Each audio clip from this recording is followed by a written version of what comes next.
We are in a series that we're calling Encounter, and the idea of this series is that all of us have the capacity to encounter God, and that the encounters with God that you see in the Old Testament and New Testament, they're not just kind of for people long ago, Bible people or special people or holy people or whatever kind of people. They are for everybody because God desires to encounter us. This is God's heart, to be in communion with us, to share that intimacy with us, to have that personal relationship with us. And so in this series, what we're doing is looking at ways that God shows up and saying, what can we learn from that? How can we pay attention to how God has shown up and encountered people in the scriptures so we can kind of be keyed up, be attentive to that. And today we're seeing the story of Mary, and I think what I want us to hear today is that we encounter God in the crazy, impossible circumstances of our lives. And I know this is a story for Advent, for Christmas. That's when we usually hear this, right? We talk about the birth of Jesus. But just think about this encounter that Mary had with God at this point and how impossible this was in so many ways. And here's Mary saying, how will this be to me? How will this be, right? Like, how will I know? And then she says, let it be with me according to your word. There's this crazy, impossible circumstance of Mary's life. And that is where she is encountering God. And I want to pay attention to that. You know, where are the crazy, impossible circumstances in your life, right? In verse 37, it's that famous verse that says, nothing is impossible with God. Right? But where are the places in your life that are kind of crazy, impossible? And I don't mean impossible in like a superficial way of saying like this is something hard or something frustrated. It's something that kind of wears us out. I don't mean impossible in kind of like that teenage way where it's like, you know, we need you to put away the dishes and sweep the floor and tidy up the room. Oh, that is impossible, right? Like, I don't mean that, right? Now, and sometimes we got to struggle, right? Sometimes there's going to be things that are hard. We take our licks, and that's impossible. I'll never make it, but we find a way. And you know what is impossible? I mean, in Paul's day, electric lighting, indoor plumbing, that was impossible. I think in some ways, what we're saying when we say something is impossible is that it is not possible yet, or that it's not possible here, or that it's not possible for us. I mean, there was words. It's a word that really kind of describes the framework of our life, right? And so impossible means that we don't have the power to make something happen. And in fact, the word in Greek that's used here, it has the word power within it. So verse 37, nothing is impossible for God, means that there is nothing beyond God's power. And in our lives, when we think about that, we don't have the power to do something. It's really about the imagination.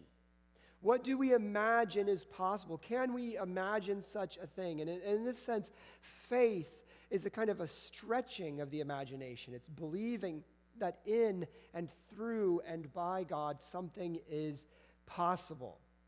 So the question is really always, what is impossible for you right now in this place? Like, what's that impossible-ness, that impossible situation? What's impossible for you? I mean, you know, like I cannot run for president, right? That is impossible. I cannot build a house. I cannot fix a car. I cannot pilot an airplane. Those things are crazy, impossible.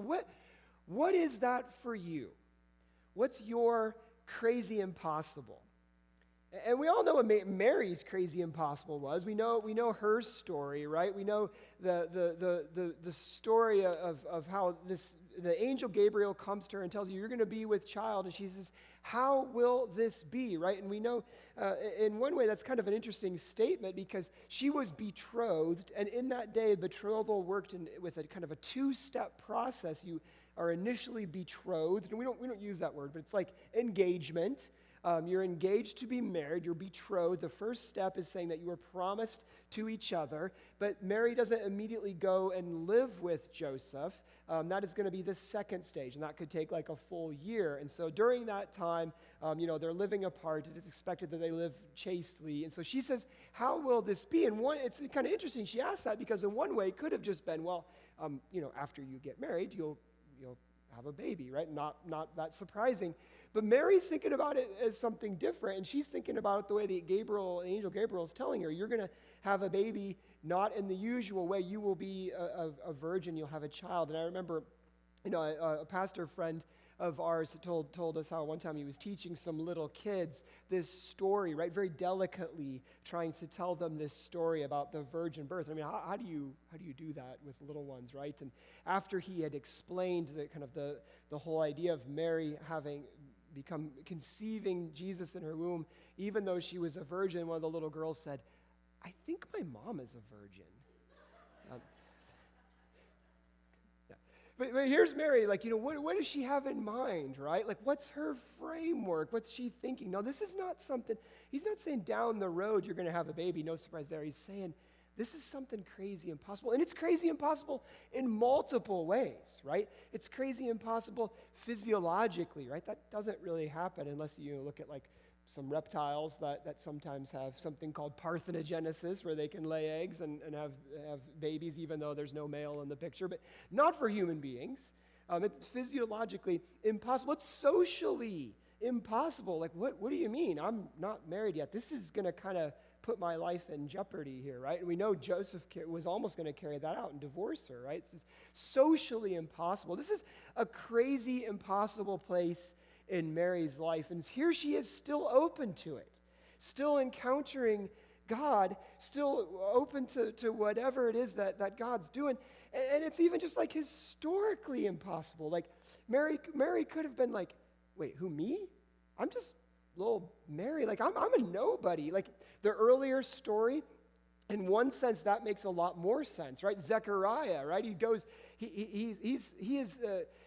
into the temple, and he gets that prediction also by the angel saying that your wife is going to have a child in the usual way, except that they are old. And he's struck mute because he doesn't believe what's happening. But in a lot of ways, that made more sense. I mean, it's the right place. It was at the temple. It's the right time. It was the high holy day of the Day of Atonement. It's the right guy. He's this priest, right, from a priestly family. But who's Mary? Just little Mary. It's crazy impossible in every way. But here's where God's showing up. But what is impossible, right? Sometimes we can get stuck. Like Zechariah, in one way, kind of got stuck in his limited framework, his limited imagination, limited faith of what was possible. What is impossible? I mean, the God that we follow is a God of the impossible. That's pretty much the whole book of, that's the whole Bible, right? That you see, like the whole book of Judges, that's God doing a bunch of impossible things with impossible people. Like the story of, just to give you a few examples, like Jael, if you don't know that one, this woman, the guy Sisera, is fighting against the Israelites. He tries to escape, takes refuge in her tent, and she's just this Jael, just a young woman there. She grabs a tent peg and pounds it through his head and kills him and saves the Israelites. Like, that was kind of impossible. Or Samson, an impossible birth, impossible situation, impossible time, and he's impossibly strong, right? You read these things that he does. Or Gideon, right? He's somebody that's just like hiding out to thresh his grain because the Amalekites come and gobble up everything they can find, and God chooses him. And Gideon's so sure it cannot be, right? That the story of the fleeces. He does it twice, and then impossibly routs the Amalekites by going out with a bunch of ceramic pots with light in them and blowing trumpets. Well, what kind of sense does that make? That's impossible.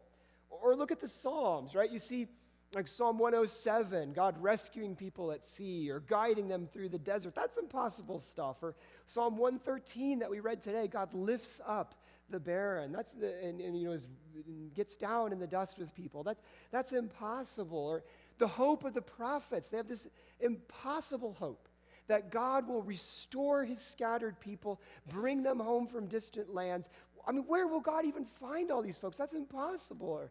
Or God's going to restore the Davidic king. A shoot will come up from the stump of Jesse. What? That's impossible. And the teaching of Jesus. Think about that faith the size of a mustard seed. You could say to a mountain or a mulberry tree to be thrown into the ocean. That's impossible. Or the Son of Man is going to be crucified and rise after 3 days. I mean, that doesn't happen. That's impossible. And here's Gabriel coming to Mary with something that's completely impossible. She says, verse 34, she says to the angel, she says, "How will this be since I am a virgin?" And what's interesting, I mentioned Zechariah. Zechariah gets punished because he's like, wait, what? Here's Mary, and she seems like she's saying a similar thing, and she is not punished. Commentators have tried to figure this out, but Pablo Gaudens, who is a biblical commentator, he says Zechariah wants proof, Mary wants instruction. I kind of like that.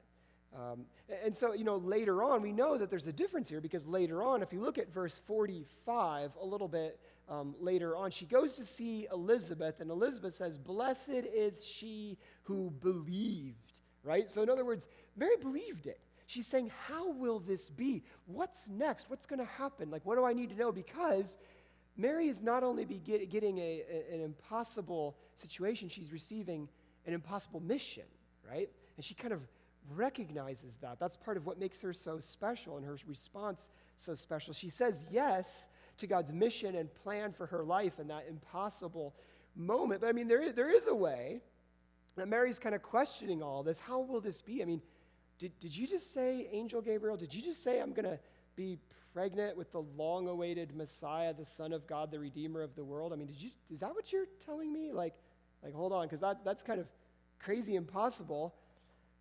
But where is that for you? Right? Like this is the encounter she has, and she's open to it. She responds to it. What's that crazy impossible place for you?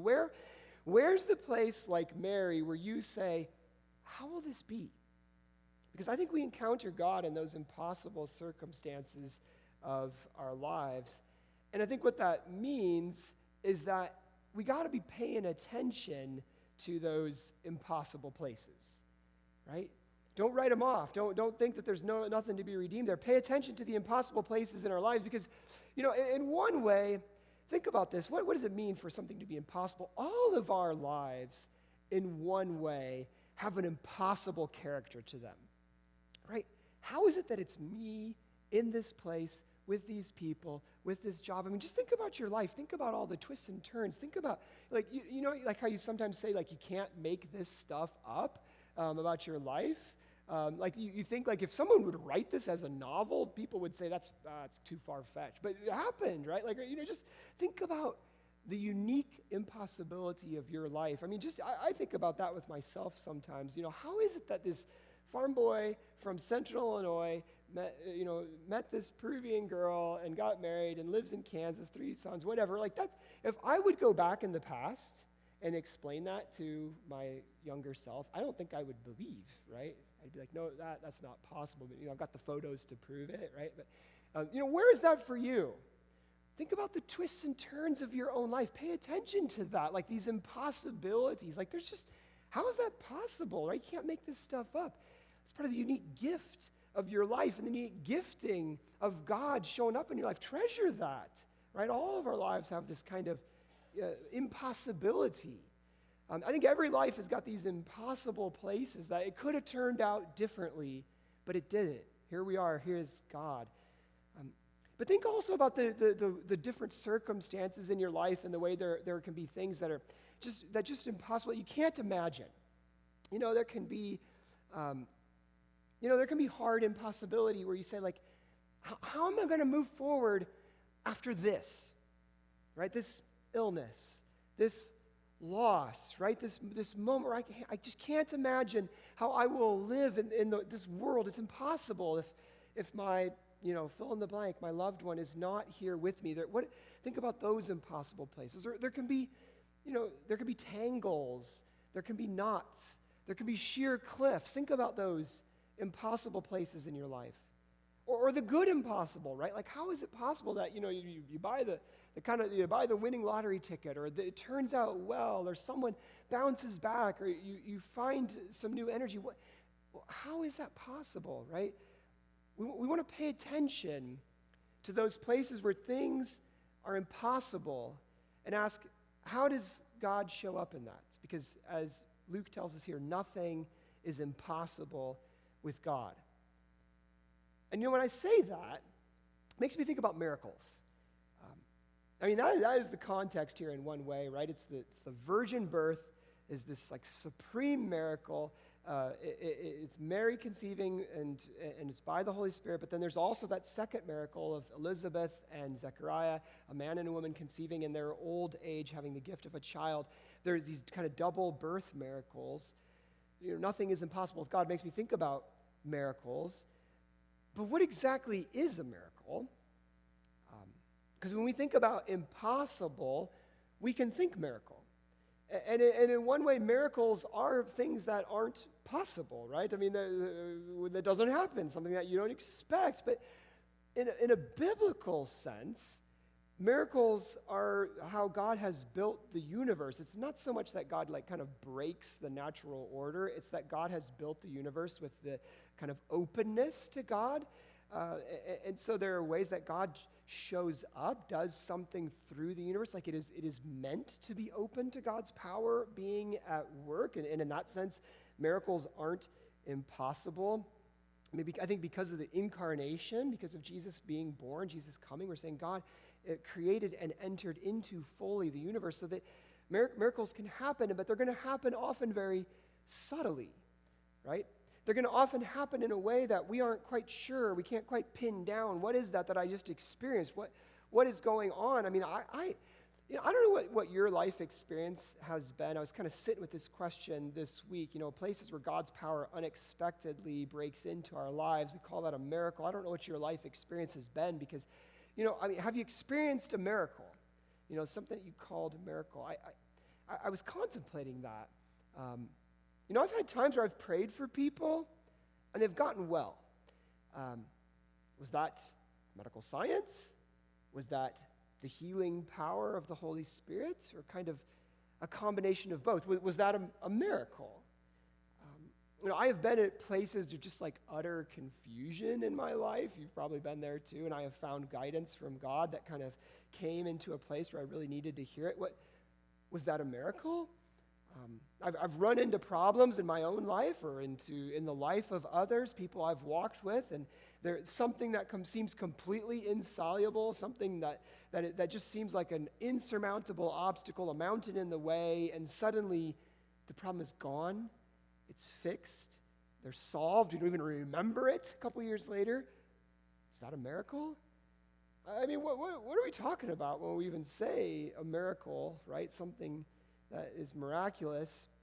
In fact, the word miracle in the New Testament, it's usually a word for power. It's the word that's translated miracle in English. Like 1 Corinthians 12:29, Paul says, "Are all apostles, are all prophets, are all teachers, do all work miracles," right? It's got the word power built into that, right? So I think, what we think is possible, what we think there's the power to accomplish, that so much of that depends on our cultural framework, right? Whether we think something is possible, something is a miracle. I remember back in 6th grade, I don't know how many of us remember 6th grade, but you get these little snapshots of things. I remember my 6th grade teacher confidently told us there will never be flat screen TVs because you have to have the cathode ray tube, see? So impossible, right? There will never be flat screen TVs. What we think is possible, so much of that has to do with our cultural framework. So what if it's like that with God too? I mean, what if we thought about miracles as God working his power in an impossible place in our life? God doing something that we don't think is possible. God working in a situation where we didn't think it was possible for any good to come out of it. God working through an unlikely person. What if we kind of thought about it in that sense, right? That God's power, not just a miraculous in the sense of what we might think of in our cultural framework as like breaking the laws of nature, but miraculous in that God doing something that bursts our expectations, that is beyond what we thought possible. What if we thought about it like that? God at work in the crazy, impossible places of our lives. I think we got to pay attention to those places and the way God's showing up in those places, because I think that is where we're going to encounter God. That's one place, the impossible places of our lives. That's where he shows up. I was traveling the other week and got to meet some pastors in kind of like Pennsylvania, New York area, and one of them was telling me this story. He said that he's pastor of this little church in a small town, and he started what they call the New Life Experiment. And I can't quite follow this. This is one of these impossible things. He got into a biker bar band. It's him and some of his friends, right? And he doesn't have any tattoos. He's like, I don't have the tattoos, but he's got the broken bones because he was riding his motorcycle and he wiped and broke a bunch of bones in his hands and whatever. But he's like, we go into biker bars and we play in this biker bar band, and then like that's a doorway for us to kind of talk to people. And he's got this like this ministry that's really growing. Is one of these people that you talk to and you can kind of sense the apostolic gift, right? Somebody who's got that charisma, that draw, that ability to kind of go into a new place and bring the gospel in there in a special way. I mean, that's just, I hear that story, I'm like, no way. Like that is impossible, right? It's definitely impossible for me, right? I would not be able to pull that off. But those people that you're trying to reach, like that just sounds like impossible to reach them. That environment of a biker bar, I guess I've never been in one, but I kind of imagine it, right? Like that just seems like it's an impossible environment for the gospel to make an impact. It's impossibly loud. But here's this guy, right, going in there, doing something which in so many ways seems impossible. And I think like this God, we encounter God in those impossible places, and then we discover that's where God often opens up an impossible mission for us, right? That's what it was for Mary. Mary didn't just have this kind of one-off strange miracle like, oh, by the way, Mary, you're going to have a baby. There's not going to be a dad involved in the usual sense. Oh, wow, that's kind of weird. That's not what it is. It's not just a one-off thing. It's this mission, obviously Jesus' mission, but a mission for her, right? She says, let it be with me according to the world. This impossible reality leads to an impossible mission. She's going to become the mother of the Savior. She's going to see him grow. She's going to release him, right? Think how impossible that was. She's going to be there when they crucify him. She's going to believe in the resurrection. She's going to show up when you see her in Acts chapter 2, the church grows. You couldn't have told her this stuff. It's that song, Mary, Did You Know, right? Like, it's just all impossible. If she would have tried to imagine that, she probably couldn't have. We got to be paying attention to those impossible places in our lives because God's going to often do impossible things through us and in us and use us in impossible ways that we never would have imagined in the past. So where is that for you? Where are the crazy impossible places, the situations that you think are impervious to God's power? Pay attention to that stuff. You know, that's often where God is stretching our imaginations of what is possible. And that is faith in one way, right? It's the ability to imagine something beyond what we know, what we can see, what we believe is possible. Where is God showing up in those places of your life and expanding your sense of his possibility?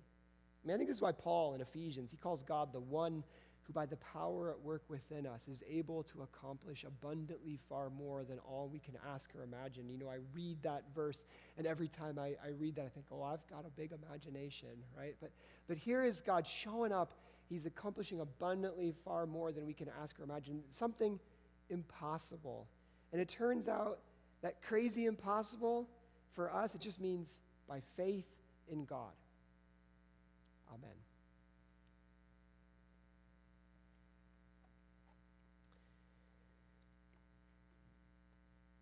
In just a moment, we'll hear this song for meditation. We invite you to continue supporting our shared work together through your tithes and offerings. They're at the back, or you can donate online. And during the song of meditation, you'll see the missionaries up on the screen that we are praying for today. Today is Rebecca York, who is serving in Bogota, Colombia, and you can find out more about her if you look in your mission mosaic that's in the pews. Let's pause and we'll pray for the offering. Gracious God, who gives us impossibly far more than we need, we give you thanks and we return to you some of what you have so graciously given unto